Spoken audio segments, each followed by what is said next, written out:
भारत के मुख्य न्यायाधीश बी.आर. गवई ने कहा कि उन्हें खुशी है कि सुप्रीम कोर्ट के हालिया फैसले ने ये साफ कर दिया कि बिना कानून प्रक्रिया के किसी आरोपी का घर गिराना गलत है। उन्होंने कहा कि इस फैसले ने नागरिकों के अधिकारों को बरकरार रखा है। सीजेआई गवई सुप्रीम कोर्ट की उस पीठ का हिस्सा थे जिसने पिछले साल बुलडोजर न्याय की कड़ी आलोचना की थी और संपत्तियों के विध्वंस पर अखिल भारतीय दिशा निर्देश निर्धारित किए थे। उन्होंने कहा था कि कार्यपालिका न्यायाधीश बनकर किसी आरोपी को दोषी घोषित नहीं कर सकती और उसका घर नहीं गिरा सकती। शनिवार को पणजी में गोवा हाईकोर्ट बार एसोसिएशन ने एक सम्मान समारोह आयोजित किया, जिसको संबोधित करते हुए सीजेआई ने आरक्षित वर्ग में क्रीमी लेयर पर अपने ऐतिहासिक फैसले के पीछे के तर्क को भी समझाया। उन्होंने कहा कि सुप्रीम कोर्ट ने माना है कि जिन घरों को गिराया गया उनमें सिर्फ आरोपी ही नहीं रहते थे, बल्कि उनके परिवार भी रहते थे, जिन्हें किसी गलती के बिना ही तकलीफ उठानी पड़ी।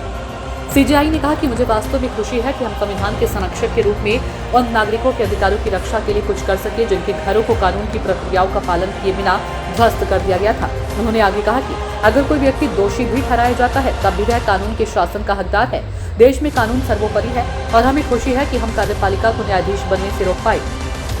मुख्य न्यायाधीश गवई ने याद दिलाया कि भारतीय संविधान तीनों संस्थाओं कार्यपालिका, न्यायपालिका और विधायिका की शक्तियों को अलग अलग मानता है। उन्होंने कहा अगर कार्यपालिका को न्यायाधीश बनने की अनुमति दी जाती है तो हम शक्ति पृथक्करण की मूल अवधारणा पर ही प्रहार करेंगे। सीजेआई गवई ने अनुसूचित जातियों में क्रीमी लेयर को लेकर सुप्रीम कोर्ट के अपने ऐतिहासिक फैसले का भी जिक्र किया।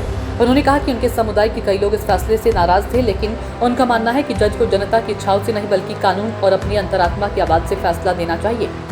मुख्य न्यायाधीश गवई ने कहा कि उन्होंने देखा है कि जब किसी आरक्षित वर्ग से पहली पीढ़ी का व्यक्ति आईएएस अधिकारी बनता है तो अक्सर इसका लाभ अगली पीढ़ियों को भी मिलता है और दूसरी और यहाँ तक कि तीसरी पीढ़ी भी उसी श्रेणी से आईएएस में प्रवेश करती है। उन्होंने कहा, मैंने खुद से ये सवाल पूछा था कि मुंबई या दिल्ली के किसी स्कूल में सर्वोत्तम शिक्षा प्राप्त करने वाले किसी व्यक्ति के बेटे या बेटी की क्या बराबरी किसी गाँव के राजमिस्त्री या खेतीहर मजदूर के बेटे या बेटी से की जा सकती है जो जिला परिषद या ग्राम पंचायत के स्कूल में शिक्षा प्राप्त कर रहा है। उन्होंने आगे कहा कि संविधान के अनुच्छेद 14 का अर्थ आसमानों के बीच समानता नहीं है। इसका उद्देश्य आसमान लोगों के साथ असमान व्यवहार करना है ताकि वे समान बन सके। इसलिए गांव में रहने वाले मजदूर के बच्चे और मुंबई में रहने वाले और सबसे अच्छे स्कूल में पढ़ने वाले मुख्य सचिव के बच्चे को एक ही स्कूल में रखकर मेरा मानना है कि समानता की सर्वोत्तम अवधारणा पर आधारित है। ब्यूरो रिपोर्ट, नई दिल्ली।